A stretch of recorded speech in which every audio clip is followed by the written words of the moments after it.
Well, hi, everybody. Welcome to Habitual Excellence. I'm Mark Graban, and our guest today is Jeff Hunter. He is the president of his firm, Jeff Hunter Strategy. You can learn more about Jeff and his work online at jeffhunterstrategy.com. Jeff is the author of the book, Patient-Centered Strategy, A Learning System for Better Care, that was published back in 2018 by Catalysis, our friends and partners there at Catalysis. Jeff is on the faculty of Catalysis, as well as the Donald J. Schneider School of Business and Economics at St. Norbert College. Before Jeff started working independently, from 1991 till 2015, he was the Senior Vice President, Strategy and Marketing for ThedaCare, a healthcare system based in Appleton, Wisconsin. Jeff has a BS in Economics from the University of Detroit and an MA in Health Services Administration from the University of Wisconsin-Madison. So Jeff, welcome to the podcast. How are you? Great, Mark. Good to see you again. Yeah, it's good to see you. I'm excited to hear your thoughts and perspectives here today. I'll give another shout out to the book. Patient-Centered Strategy is something I highly recommend. And Jeff, with his approach to strategy thinking and management and action, has been helpful. Continues to be helpful to us here at Value Capture. So thank you again for all of that, Jeff. Well, thanks. It really is built on what you folks and everyone else has taught me. All I've been trying to do is capture what seems to be working and get it into a system. So it's this is a shout out to everybody on the call. Yep. So, Jeff, I think, the main question to get the conversation started today, as we sort of progress from pandemic to endemic, as we are, figuring out how to live with COVID and what the implications are of that. You talked to a lot of healthcare leaders. What are you hearing from them about what's required now, what's required next? Yeah, I mean, for so long, what they were telling me is I can't even get people's attention on strategy. If you bring it up, it's almost like you're walking into a hostile environment, so to speak, because people are just really consumed by trying to get through COVID. And so, again, as now things, as we're getting into a new reality, maybe a couple of things. One is I hear them saying, I'm really thankful that we had a management system or an operating system because that's what helped us get through COVID. I mean, the discipline, the standard work that compelled leaders at each level in the organization to get together under conditions of uncertainty and try to figure out what to do and how quickly they had to study and adjust. It was that management system, that operating system, that I think enabled them, they're thankful they had it. But now that they are moving forward on this, they're realizing that they're not going to go back to the way it was. This really is a new reality. And they're saying that, the staffing crisis really existed before this. It just was exacerbated, essentially. And it's not going to get solved by throwing money at it. It's going to take fundamental care redesign. So what I'm getting is a pull now to reinvigorate strategic management, strategic planning, and strategy deployment. That it's becoming necessary again. Yeah. And I've heard that. I've heard a similar comment from a lot of organizations I've talked to, that they were thankful for the management system. They were thankful for the engagement with staff and continuous improvement, or the engagement in developing new processes when needed. I think organizations that had already developed better problem-solving skills were better equipped to face that big, huge problem called COVID.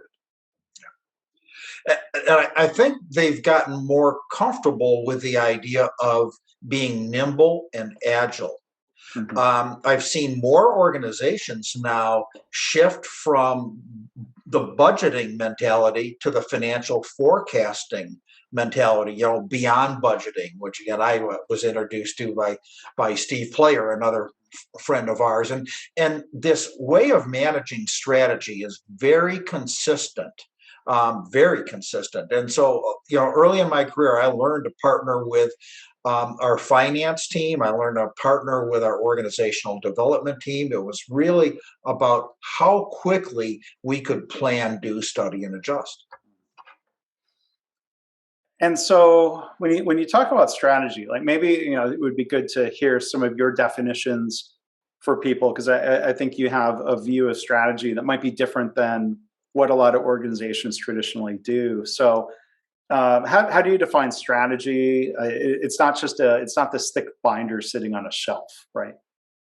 No, because it never did last long, but it's just become irrelevant. Now, we have to have a plan. We have to have it in writing. There are target audiences that expect when the Joint Commission comes around, they want to see your strategic plan. So sure, we did write up the strategic plan, but strategic strategy, number one, that's about what are we going to do uniquely compared to others that is relevant to our customers.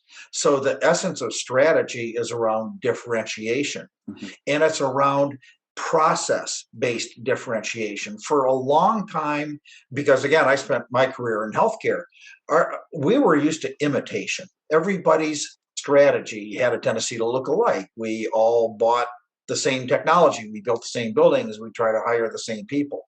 We were all doing the same thing. And so it was imitation, not differentiation. And it also was about assets rather than what I understand strategy to be now. And that is, how are we going to develop our differentiation by how we create a different experience? That's all process based. Sure, you got to have assets, but it's really based in process. So that's the essence of strategy. Now we have to develop this under, again, conditions of uncertainty and competition. And as fast as the world is moving, we can't treat strategic planning like it's an event. It's a capability. It's a capability of how we manage our vision, how we manage our strategy with focus and agility.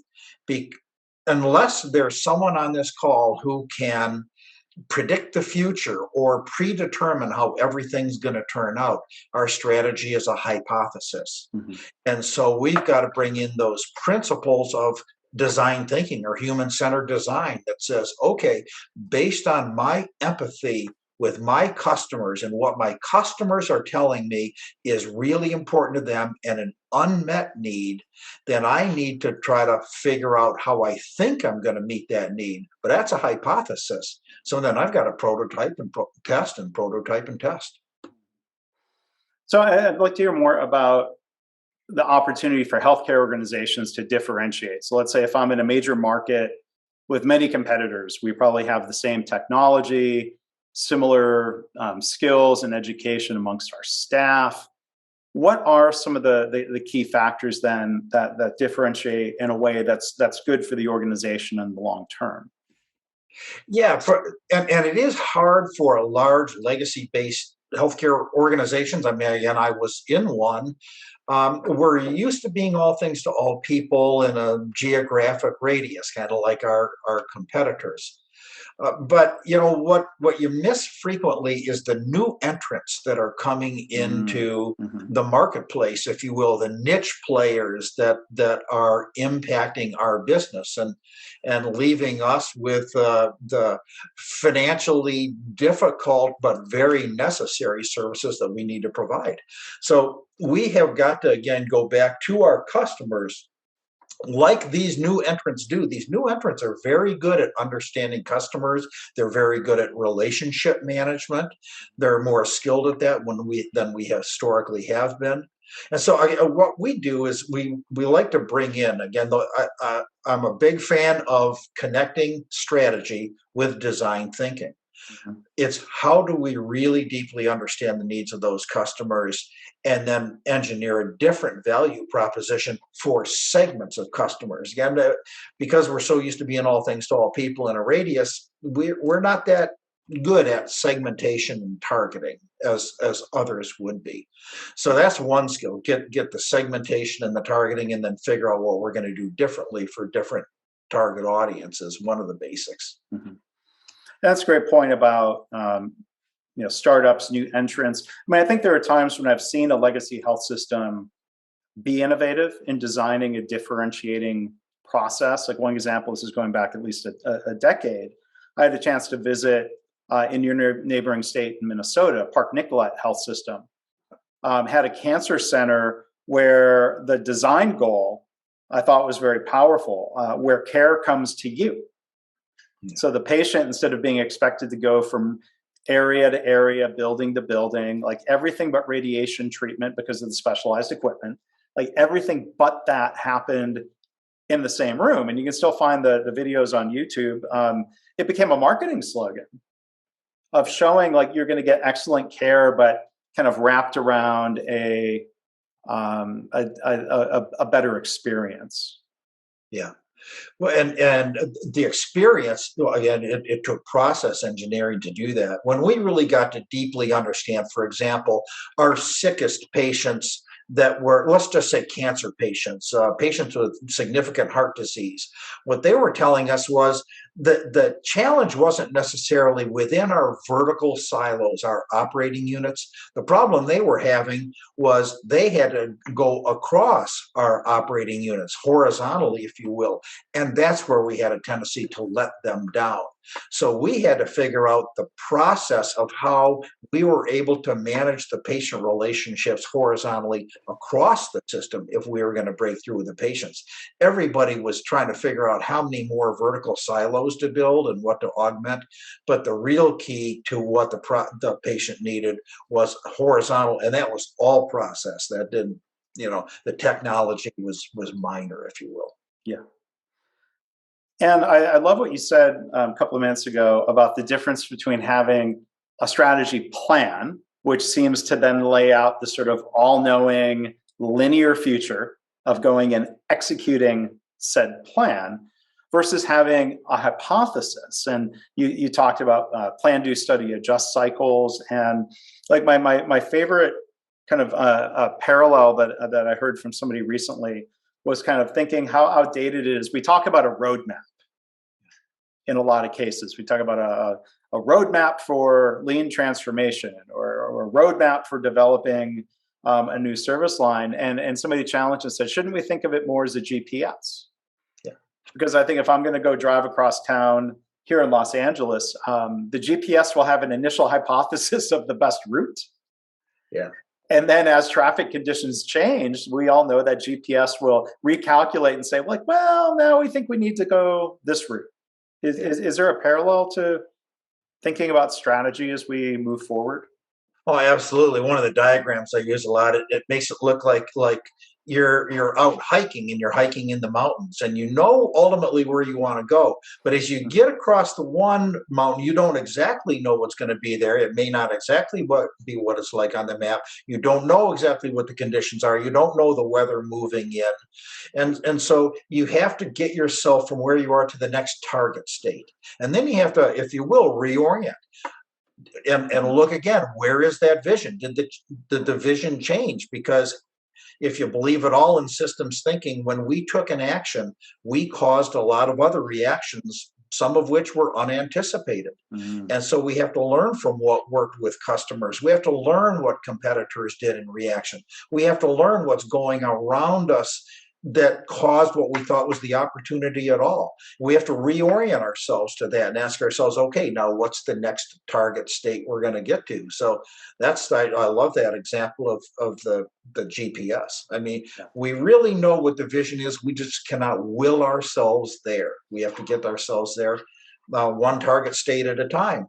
And we have to start figuring out collectively what is right. We shouldn't be arguing who is right because they have more knowledge than others. That's how we engage the organization in organizational learning to figure out what is right.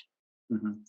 And then when you talk about engaging the organization, like I'd be curious to hear your thoughts on the flow from strategy plan, or let's call it the strategy hypothesis, to then strategy deployment throughout the organization. Why do we need to take that next step toward deployment? What does that mean to you?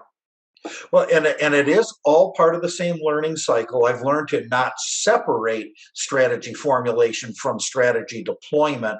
And then if things don't work out the way I thought, I'm going to just blame it on the people deploying the strategy. Because what happened is something happened that an assumption that I made that did not turn out to be true.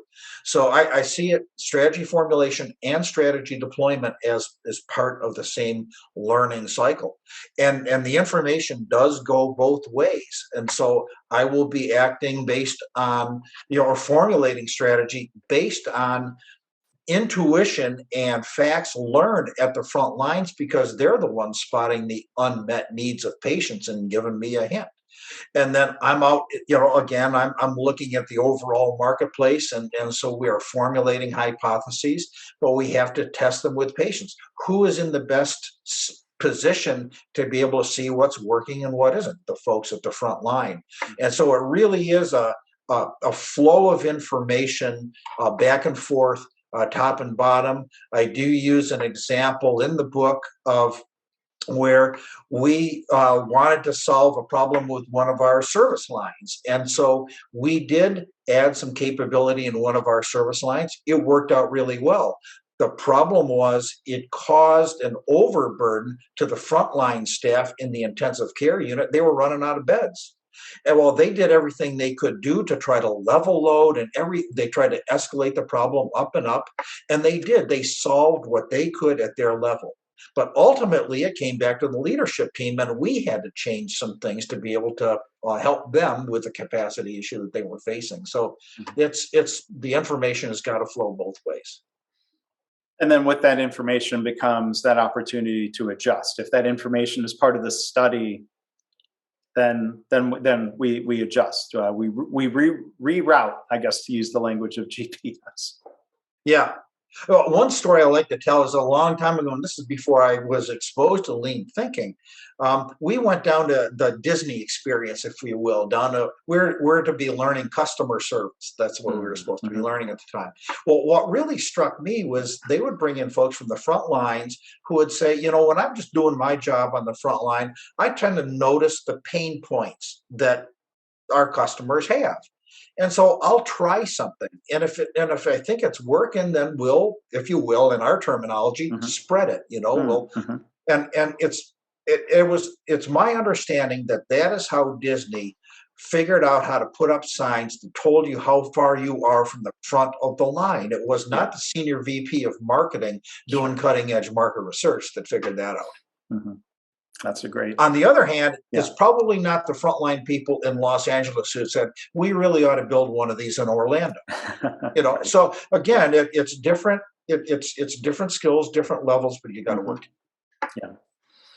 One other thing I'm curious about, of all the choices that have to be made, allocation of time, resources, selecting projects, what do we spend money on?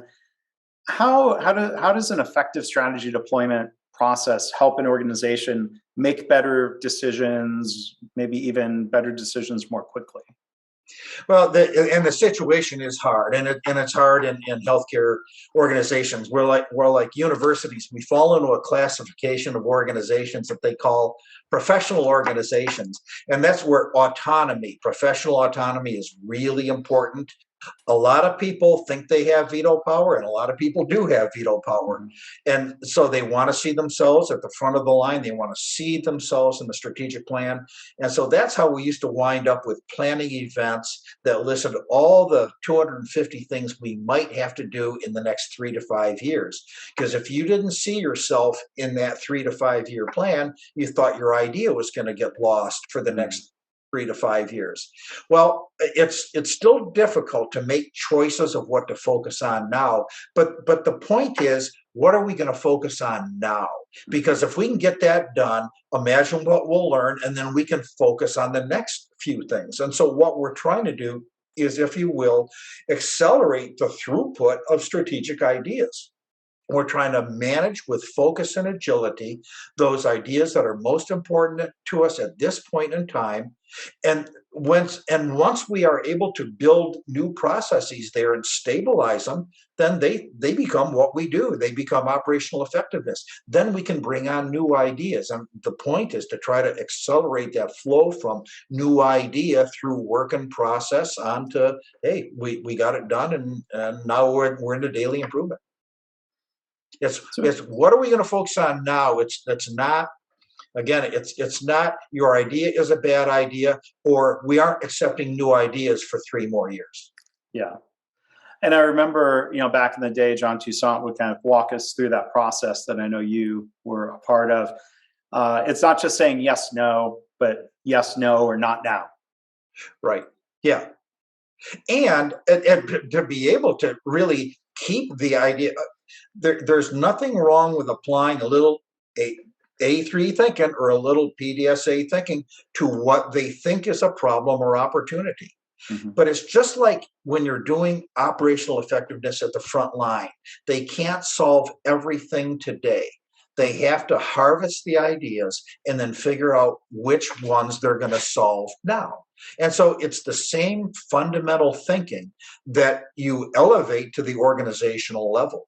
And once again, I think the people should have confidence that they can do this, because that's what they did to manage through COVID. They figured out what was most important now, and they tried to escalate, or if you will, accelerate how quickly they learn. Well, so on that topic of management, maybe a final question for you, Jeff. How do you define a management system, or maybe even better than that, a strategic management system? What really makes that work?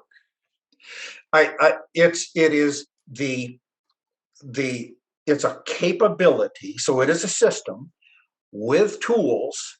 It includes, like any other component of your overall management system, it includes leader standard work. It includes visual management.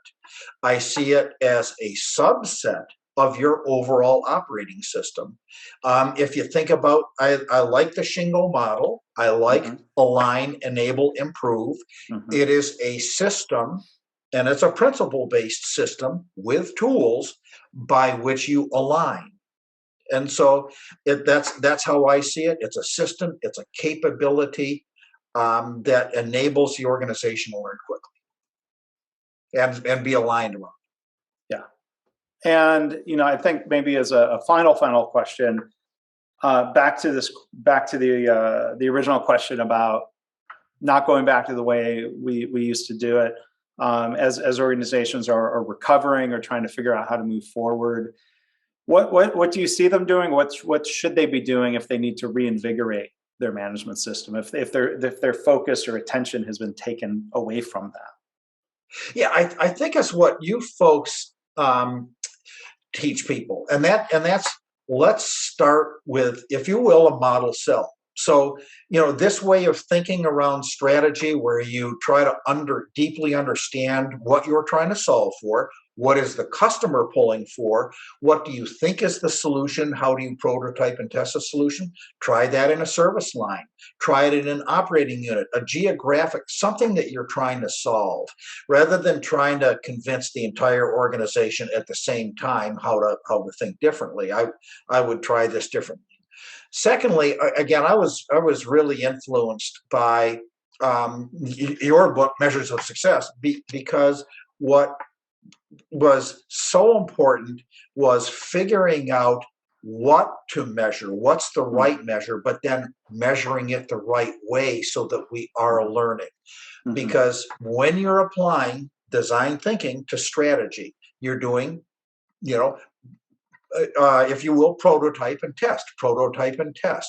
And so you're trying to figure out, should I pivot or should I persevere?